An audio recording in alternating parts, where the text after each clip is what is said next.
This episode of Trifles is brought to you by listeners like you, who choose to support us on Patreon for as little as $1 a month.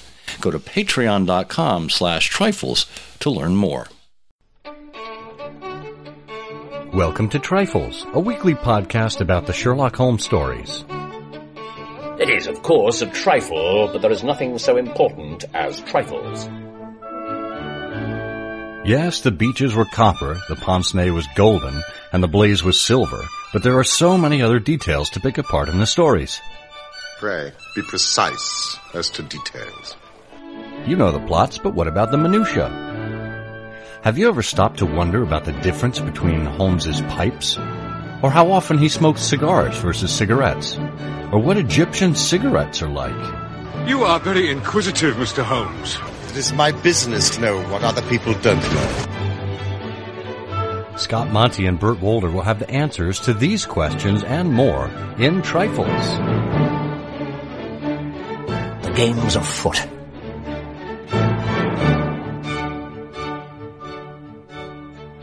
Episode 366, Soothing Elements.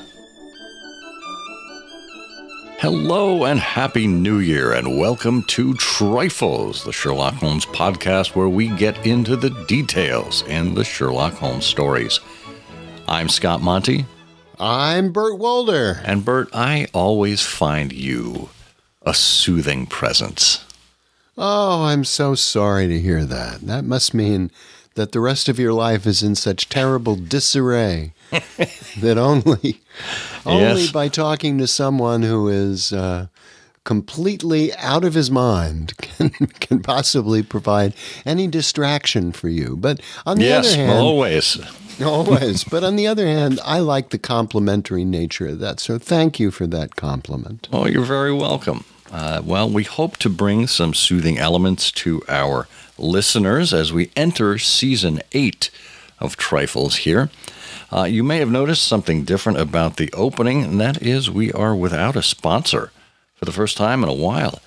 If you are interested in sponsoring, it could be one episode, could be multiple episodes of Trifles, please get in touch with us. Just email us at trifles@ihearofsherlock.com. We'd be delighted to discuss something with you and see what we might work out. But of course, the program here is made possible by our Patreon supporters. For as little as $1 a month, people can subscribe to us via Patreon, which gives you a variety of benefits. One of the things Patreon is working on this year, we're looking forward to, is the community aspect, where we'll get discussions going, and perhaps you can give us some feedback and let us know what you thought of particular episodes, what we missed, what perspective you might have of these canonical trifles that we bring up. And at various levels, a little higher, $3, $5 a month, there are gifts available. The coveted Trifles mug is available at the $5 level, a sticker at the $3 level. So pick which one works for you and see if you won't support us here on Trifles.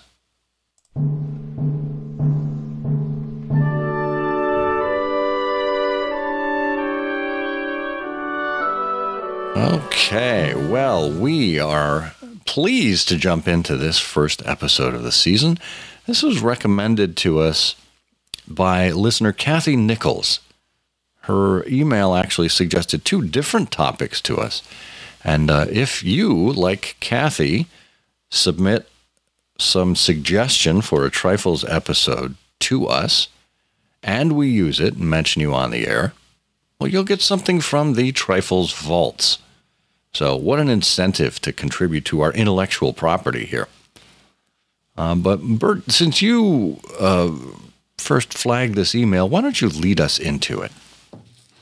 I would be delighted, and it was lovely to get this message from Kathy. And her observation here, I thought was really very apt. There is an incident in the cases of Sherlock Holmes where Holmes remarks about a particular place and an atmosphere being particularly soothing for him.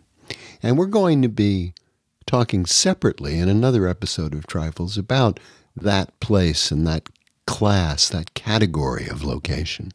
But the question it poses then is, how often did Holmes find things, and what did he find to be particularly soothing? He's such an extraordinary personality, and we know that from his earliest meetings with Watson that he has a good deal of what Watson perceives to be sort of eccentric behaviors, and these things tend to multiply in the early cases.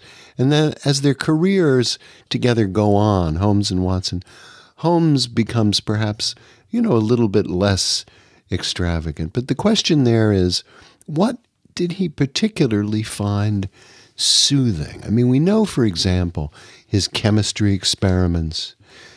I suppose the most memorable and thumbprint-like incident about Holmes being soothed is when he goes off to a concert. And this happens early on in the canon, where he can sort of disappear in the music. Watson remarks that you would hardly imagine, this intense fathomer from Baker Street being the same man as the one who was relaxing in the concert hall.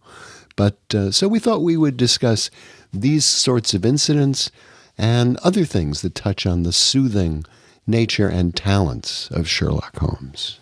Yeah, and I think starting with music is a great place, because when he and Watson first meet, which of course was New Year's Day of 1881, they run down what faults each might have. And Holmes mentioned his violin playing as one of his habits. I don't think he necessarily counted it as good or bad, but he said, "Do you include violin playing in your category of rouse?" he asked anxiously. And that's telling right there. Holmes was wary of moving in with Watson, and he had some anxiety of Watson rejecting his violin playing. So what does that tell us? Well, I think, for one, it's something that he felt very close to. It was something that was very important to him. And for Watson to reject the violin would be, to Holmes at that point, Watson rejecting him as a roommate. And if Watson had said no, well, perhaps there went the opportunity for them to cohabit, to share this flat in Baker Street. Of course, Watson's response was something that I think gave him a bit of a release. Watson said, "Well, it depends on the player. A well-played violin is a treat for the gods. A badly played one." And then Holmes's reply was, "Oh, that's all right," he cried with a merry laugh. So that laughter there was that release of the anxiety once Holmes realized that it would be okay to play the violin in Watson's presence. That's a lovely analysis and a lovely unpacking of that particular scene. And I don't know if anyone in the literature of Sherlock Holmes has ever asked these sorts of questions, but the other things that occur to me is, what family connections might Holmes have had with the violin or with music? We know, for example, that his mother was related to the French artist Vernet. So, and we have this, of course, famous observation about art in the blood. But typically a musical instrument, selecting a musical instrument, being exposed to a musical instrument, this is the influence of parents on a child when a child is younger. So did Holmes's mother play the violin? Did his father play the violin? Was there another musical instrument in the house? When did he learn? And where did he learn to play the violin? You think he might have been self-taught? That's so unlikely. The violin is, such a particular instrument that would benefit from instruction about holding and about technique and there's only so much you can. After all, Holmes would have been acquiring all this musical information and education in an environment where the only way you could hear someone playing the instrument would be going to a concert. So it's unlikely. And if Holmes played the violin, what did Mycroft play? And if Holmes had this lovely Strad that he acquired at the Tottenham Court Road or wherever he acquired it, I don't remember, Portobello Road, wherever he acquired it from, what did he have before the Strad? You know, what instruments? So it's whole interesting area of speculation, the role of music and its ability to soothe him. And we know he became, of course, very creative and compositional himself because he would sort of dash off things when he was just introspecting with the violin laid across his knee. As he was experimenting with 12-tone music, no doubt. Yeah. Well, I think that's very astute, and I would vote in the column of his mother being the influence. I mean, women typically in those days were those, or governesses, whether or not it was a relative or a governess, a hired servant, would be those who instructed in music. Of course, we had that with Violet Smith in The Solitary Cyclist. That's what she was hired for. And it would make great sense that this meant a great deal to Holmes if it was something that was taught to him by his mother, and viewing the violin almost as something like a security blanket to himself. There would be great emotional attachment to it and to music in general if it came from his mother. And, we could certainly go off and talk about, different pastiches and insights and scholarship about Holmes's family life, his mother and father. Of course, Nicholas Meyer gave us a great view of that in the 7% Solution. But I think it all points toward kind of that maternal influence of music in the household. It would have made great sense to have Sherlock on the violin because I would imagine that Mrs. Holmes was not too pleased with Mycroft's decision to take up the accordion. Oh, I thought it would have been the tuba. I was going to say the sousaphone or the euphonium, the tuba. Yeah, well, that'll be right in line. I don't know if the sousaphone had been invented by that time, but yeah, I think that's terrific. Mycroft and his enthusiasm for the French horn. Now I'm picturing a scene out of Young Frankenstein. It's what Michael Flanders called an ill wind that nobody blows good. Well, we see this just a few stories after A Study in Scarlet when we're greeted with the Red-Headed League. Of course, Holmes manages to get himself to St. James's Hall, I believe. And even talked about a cup of coffee and off to Violin Land, where all is sweetness and delicacy and harmony, and there are no red-headed clients to vex us with their conundrums. Or is that conundra? But Watson goes on to say, my friend was an enthusiastic musician, being himself not only a very capable performer, but a composer of no ordinary merit. All the afternoon, he sat in the stalls, wrapped in the most perfect happiness, gently waving his long, thin fingers in time to the music, while his gently smiling face and his languid, dreamy eyes were as unlike those of Holmes the sleuth hound, Holmes the relentless, keen-witted, ready-handed criminal agent, as it was possible to conceive. See, it's just worth underscoring this because it's another aspect of what makes the cases in the world of Sherlock Holmes so different. You will, because of this element of realism. I mean, these are people who have hobbies and interests and who have characteristics that make them distinctive, of course, but they also have these other sides to their personality that you would not see in similar detectives and investigators whose, you couldn't imagine Sam Spade, for example, in the middle of a case saying, it's about time I took a few minutes to look at my stamp collection.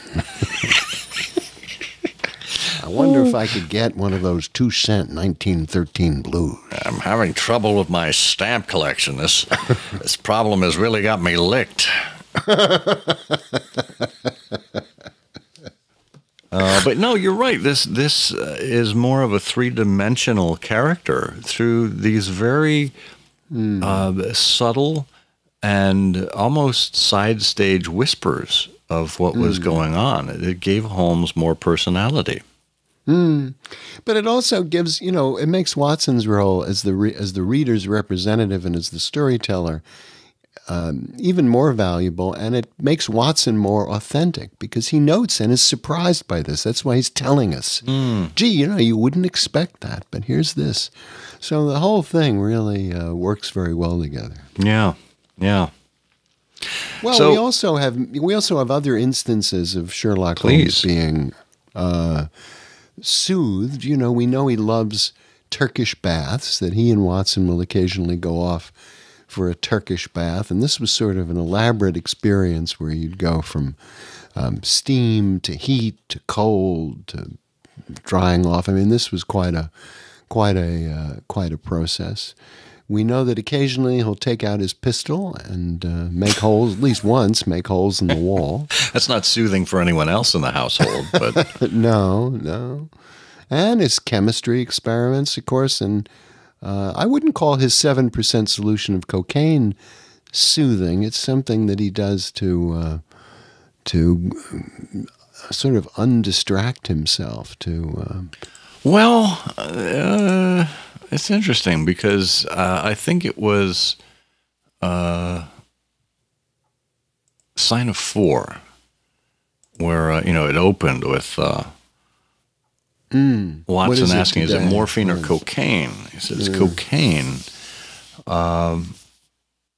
He says, I suppose its influence is physically a bad one. I find it, however, so transcendentally stimulating and clarifying to the mind that its secondary action is of a matter of small moment. So it may not have soothed him, but it did kind of provide a... it's similar to what you see in people with ADHD, that they need some kind of stimulant to... like dopamine or some sort of feedback loop. Could be, doing something like skydiving or imbibing alcohol or drugs. All of these things provide the similar boost of dopamine, and I think that's what Holmes was looking for, to soothe his brain with something as harmful as a stimulant like cocaine. Yeah, very good example, yeah. But you mentioned chemistry. Doing these chemical experiments, that's something that kept his brain occupied. But it was an interesting example in, I think it was the opening of The Resident Patient, where Holmes is working at his chemistry set, so to speak, and he said, let's see, Holmes was the breaking of a test tube brought his research to a premature ending, and he sprang up from his chair with an exclamation of impatience and a clouded brow. A day's work ruined, Watson. And then he looks outside and says, the stars are out, the wind has fallen. What do you say to a ramble through London? And Watson was weary of their little sitting room and gladly acquiesced. And for 3 hours, he wrote, that we strolled about together, watching the ever-changing kaleidoscope of life as it ebbs and flows through Fleet Street and the Strand.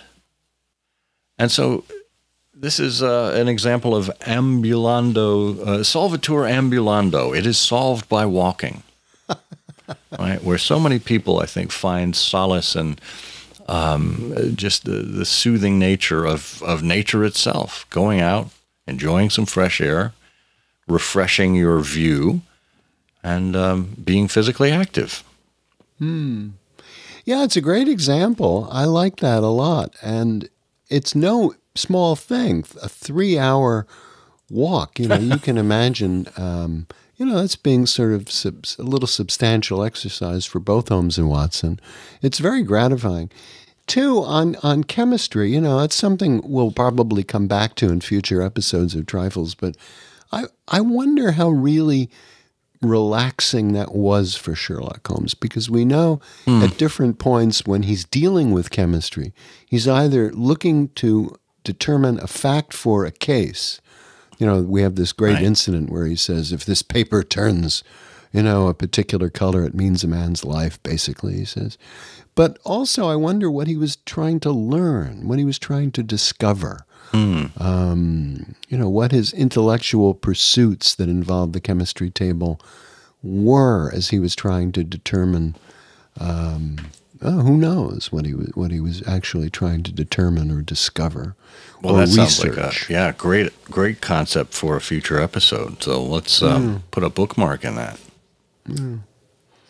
Well, in addition to the things that soothe Holmes, let's take a quick look at how Holmes himself could be soothing to others. And this is, it might seem at odds with his personality, because we, certainly these days, we get this view of Holmes as, just very scientific and unemotional, and thanks to the BBC Sherlock being categorized as a sociopath. And yet Holmes himself was far from sociopathic. I mean, he could be empathetic when he needed to be. He certainly understood human emotions, human behavior, and as such, he was able to provide either soothing words or gestures to his clients at critical times when they may have been anxious themselves. Well, yes, of course, and we have an early one immediately in The Adventure of the Speckled Band, when things are, taking a quick turn in Baker Street. Someone has disturbed Mrs. Hudson, Holmes disturbs Watson, and they find in their sitting room a young lady in a considerable state of excitement. And we have this wonderful line, where Holmes says, warm up to the fire. I'll get you a cup of hot coffee because I observe you're shivering. And of course the woman says, it's not cold, which makes me shiver. She says in a low voice, it's fear, it's terror. And then he says to her, you must not fear, said he soothingly, bending forward and patting her forearm. We shall soon set matters right, I've no doubt. And that is interesting because, he knows how to soothe others, and therefore he must be familiar with that emotional state. It's really an important aspect of Holmes, because here is, a stranger arriving at Baker Street and bearing her very soul to him, or needing to. And part of it is Holmes just responding as a fellow human being. But I think also it's Holmes understanding that he would not get more out of this, or any client, unless they trusted him, unless they felt some level of emotional attachment to him. And that was one way of allowing them to feel more safe in that particular environment. And it's interesting, too, that there's another great case in The Beryl Coronet when Alexander Holder, of course, rides in Baker Street and bangs his head against the wall. But the interesting thing about it... And with great understatements is, no doubt you think me mad. And Holmes says, I see you've had some great trouble. I perceive you may have had some great trouble. So you seem to be troubled. Amaze me. How on earth did you... But Holmes pats, they rush upon this poor man and they tear him away to the center of the room. Holmes pushes him down into the easy chair. And pay attention to the way this is described. Watson says, and sitting beside him, Holmes patted his hand and chatted with him in the easy, soothing tones which he knew so well how to employ. So, it's more than just saying something in a soothing tone. Oh, there. It's having a conversation. It's making a personal touch. He touches the man. He has some calm conversation. He knows more than the experience of being soothed. He knows how to create an environment that another will find soothing. And so he's sensitive to that, and therefore he must have experienced and benefited that sort of environment himself. That's a really, really good insight. I don't think we spend enough time on the barrel coronet as a story. It's very rarely dramatized, so it doesn't get as wide an acclaim as, say, The Speckled Band or Scandal in Bohemia. And here we have this scene. And again, you could miss it if you just glossed over it, but that idea of Holmes plopping himself down next to the client and patting his hand and speaking in those terms, that means a great deal. Yeah, and just think about that. I mean, if you put that scene to work in your mind, you ask yourself, what's Holmes doing with his eyes? I mean, typically when we see Holmes particularly dramatized, his eyes dart from here to there because the director and the actor want to emphasize the fact that he's acquiring information, that he's very observant. But if you're trying to create that soothing type of relaxing atmosphere, touching someone on the hand, having a quiet conversation, talking for a few moments, you must be having direct eye contact with them. And, you're not looking at, the shirt cuff and the sleeve and the shoelace and things like that. Yeah. And, that's a very therapeutic and important personal skill. Yeah. Well, and similarly with another client who was devastatingly aggrieved, Percy Phelps, in the Naval Treaty. And in particular, when Holmes springs upon him the Naval Treaty under a domed lid on the breakfast tray, the breakfast table, it causes Phelps to pass out. And, Watson's there with the brandy, of course, which is his version of soothing people. But he describes what happened after. There, said Holmes, soothing, patting him upon the shoulder. It was too bad to spring it on you like this, but Watson here will tell you I can never resist a touch of the dramatic. And then here's something that's really interesting. This escaped me before. Phelps seized his hand and kissed it. God bless you. You've saved my honor.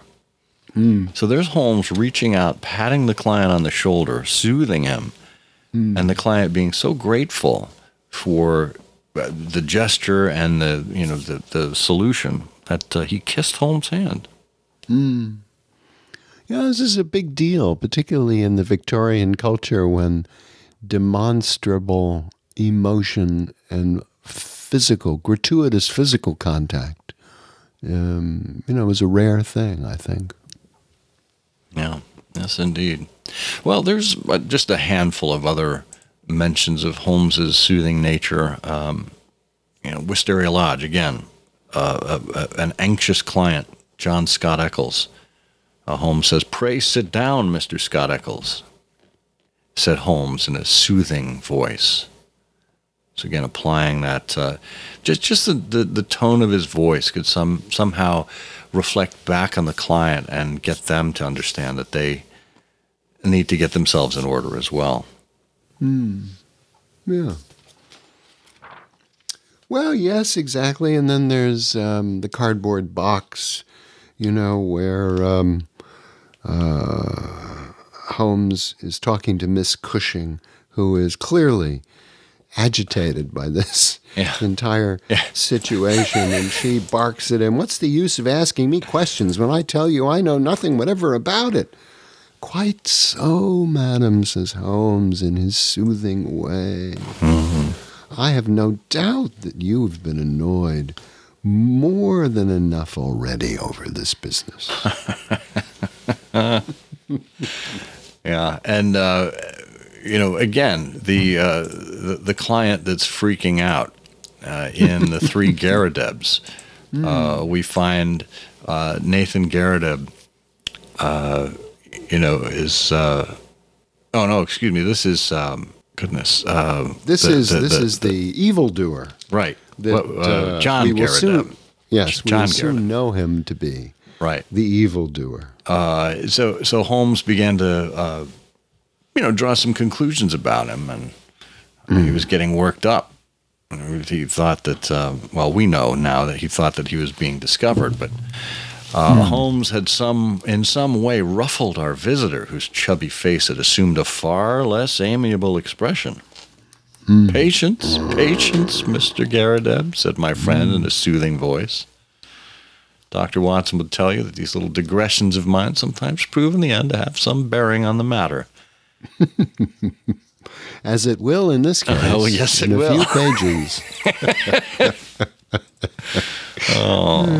But it's always in these instances when someone's getting worked up that Holmes is able to kind of bring them back down and use the soothing elements of his voice or his touch or his insights to be able to get them on an even keel.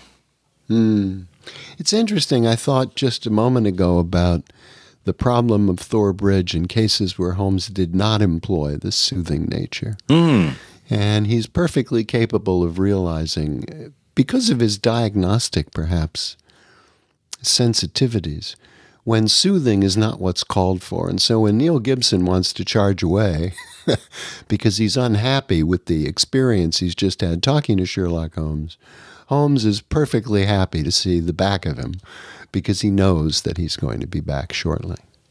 Yeah, some people just don't want to be soothed. No. And that is just a trifle. It is, of course, a trifle, but there is nothing so important as trifles. Please join us again next week for another installment of Trifles. Show notes are available on SherlockHolmesPodcast.com. Please subscribe to us on Apple Podcasts and be sure to check out our longer show, I Hear of Sherlock Everywhere, where we interview notable Sherlockians and share news of the Sherlockian world. You've taken my breath away, Mr. Holmes. As you perceive, we have taken you into our confidence over some very private business.